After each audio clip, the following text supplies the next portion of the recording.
Stories with Saja. रात के 11 बजे का वक्त था और मैं इस तरह बेखबर सो रहा था जैसे गधे घोड़े सब बेच रहे हों। न जाने ख्वाबों में कौन से जजीरों की सैर कर रहा था जब फोन की मुसलसल बजती घंटी ने मुझे झिंझोड़ कर होशो हवास की दुनिया में ला पटका। अपने ख्वाबिदा असाब को बमुश्किल कंट्रोल करते हुए मैंने फ़ोन उठाया। अस्सलाम वालेकुम। हस्बे आदत मैंने सलाम किया।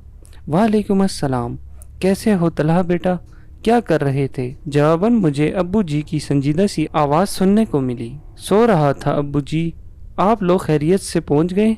और फिर जो उन्होंने बताया इसे सुनकर कदमों तले से ज़मीन निकल गई। उनकी गाड़ी रास्ते में एक हादसे का शिकार हो गई थी और उस वक्त सब अस्पताल में थे।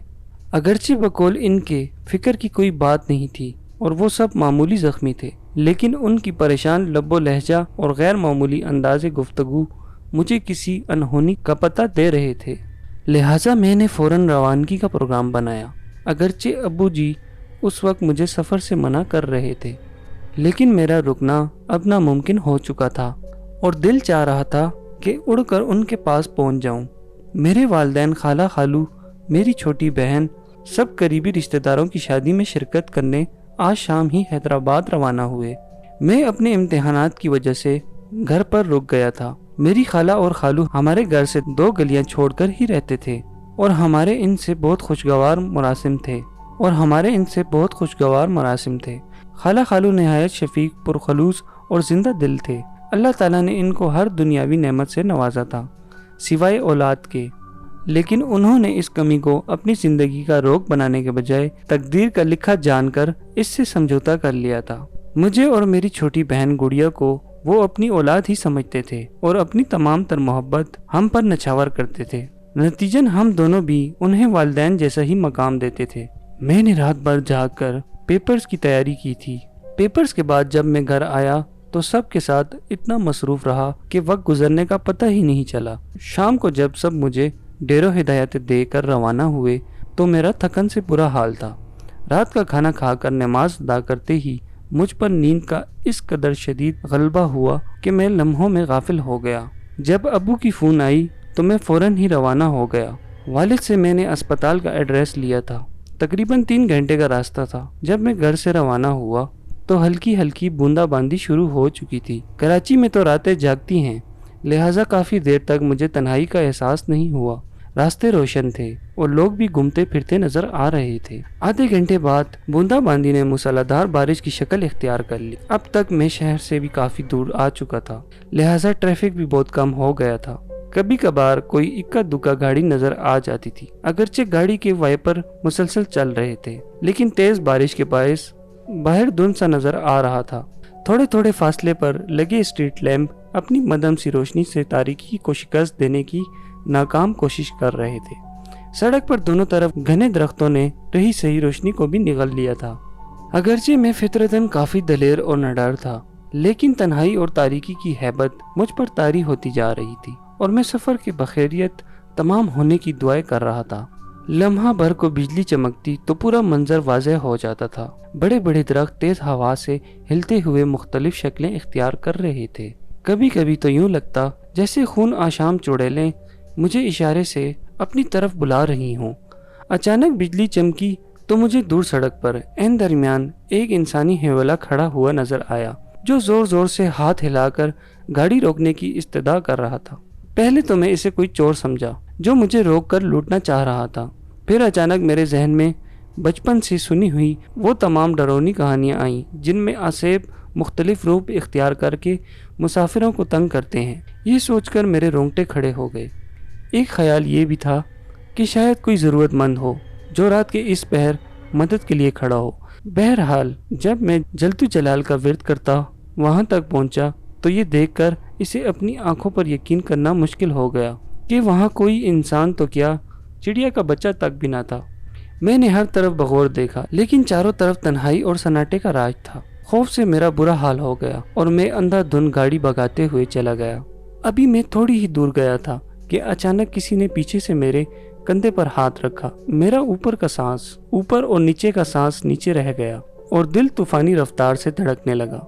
बमुश्किल मैंने पीछे मुड़कर देखा تو مجھے یوں محسوس ہوا جیسے پچھلی سیٹ پر بالوں کا ایک بہت بڑا سا ڈھیر دھرا ہوا ہے۔ نہ جانے وہ اللہ کی کون سی مخلوق تھی جو سائز میں انسان سے بھی بڑی تھی، لیکن مکمل طور پر بالوں سے ڈھکی ہوئی تھی۔ صرف اس کی سرخ خوفناک آنکھیں اور ہاتھ پاؤں کے لمبے لمبے اور مڑے ہوئے ناخن نظر آ رہے تھے۔ وہ اپنی لال لال ڈراؤنی آنکھوں سے نہایت غصے میں مجھے گور رہی تھی۔ دہشت سے میری آنکھیں پھٹی کی پھٹی رہ گئیں اور دل اچھل کر حلق میں آ گیا۔ سانس سینے میں اٹکنے لگا اور ہاتھ پاؤں سنسنانے لگے۔ اس سے حرکت کرنا محال تھا۔ بڑی مشکل سے میں نے اپنے حواس مجتمع کیے اور زیر لب قرآنی آیات کا ورد کرتے ہوئے گاڑی کو طوفانی رفتار سے بھگا دیا۔ تھوڑی دیر بعد مجھے محسوس ہوا کہ پچھلی سیٹ خالی ہو گئی ہے۔ میں نے شیشے سے پچھلی سیٹ پر دیکھا تو وہ آصف وہاں سے جا چکا تھا۔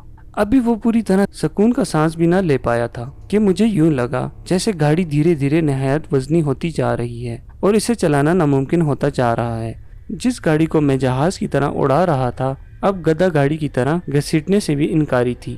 ابھی میں اسی ششوپنج میں مبتلا تھا کہ پیچھے سے ایک خوفناک قہقہ سنائی دیا۔ ایسی دہشت زدہ کر دینے والی آواز میں نے اپنی پوری زندگی میں پہلے کبھی نہیں سنی تھی۔ مڑ کر دیکھا تو وہی غیر انسانی مخلوق دوبارہ سیٹ پر براجمان ہو کر قہقے لگاتی نظر آئی۔ اس کی ٹانگیں اتنی لمبی ہو چکی تھیں کہ اس نے گاڑی کی کھڑکی سے باہر لٹکا رکھی تھی اور پاؤں سڑک پر گھسیٹ رہے تھے۔ اسی وجہ سے گاڑی کو آگے بڑھانا مشکل ہو رہا تھا۔ یہ دیکھ کر میری ریڑھ کی ہڈی میں خوف کی لہر دوڑ گئی اور میں نے بآواز بلند قرآنی آیات اور آیت الکرسی پڑھنا شروع کر دی۔ تھوڑی دیر بعد گاڑی پھر ہلکی ہو کر تیزی سے رواں دواں ہو گئی۔ اس کے بعد گاہے بگاہے یہ تماشا چلتا رہا۔ کبھی وہ بلا پیچھے اور کبھی آگے میرے ساتھ والی سیٹ پر نظر آتی، کبھی قہقے لگانا شروع کر دیتی اور کبھی نہایت غصے سے مجھے گھورتی رہتی۔ میں نے دعاؤں کا ورد جاری رکھا اور تیزی سے گاڑی بگاتا رہا۔ گھنٹہ بھر میں شہر کے آثار نظر آنے لگے تو وہ مخلوق یکا یک غائب ہو گئی۔ میں نے اللہ کا شکر ادا کیا کہ میں باخیریت بغیر کوئی نقصان پہنچائے میرا پیچھا چھوڑ دیا اس مخلوق نے۔ ابھی میں اسپتال سے 15 منٹ کے فاصلے پر تھا کہ پھر مجھے شاک لگا۔ رات کی تاریکی اور موسلادھار دار بارش میں خالو ایک اسٹریٹ لیمپ کے نیچے کھڑے نظر آئے۔ میں نے بریک پر پاؤں دبا دیا تو گاڑی سڑک پر دور تک گھسیٹتی چلی گئی۔ خالو تیز تیز چلتے ہوئے آئے اور فرنٹ سیٹ کا دروازہ کھول کر میرے ساتھ بیٹھ گئے۔ اتنی تیز بارش میں کھڑے ہونے کے باوجود ان کا لباس بالکل خشک تھا۔ میں نے نہایت حیرت سے ان سے پوچھا کہ وہ یہاں کیا کر رہے تھے تو انہوں نے دھیرے سے کہا، بس بیٹا یوں ہی کھڑا تھا۔ وہ بالکل گمسم اور کھوئے کھوئے سے تھے۔ باتوں کے انتہائی شوقین اور بات بات پر زور سے قہقے لگانے والے خالو بالکل خاموش تھے، سوچ سوچ کر بمشکل چند الفاظ ادا کر رہے تھے۔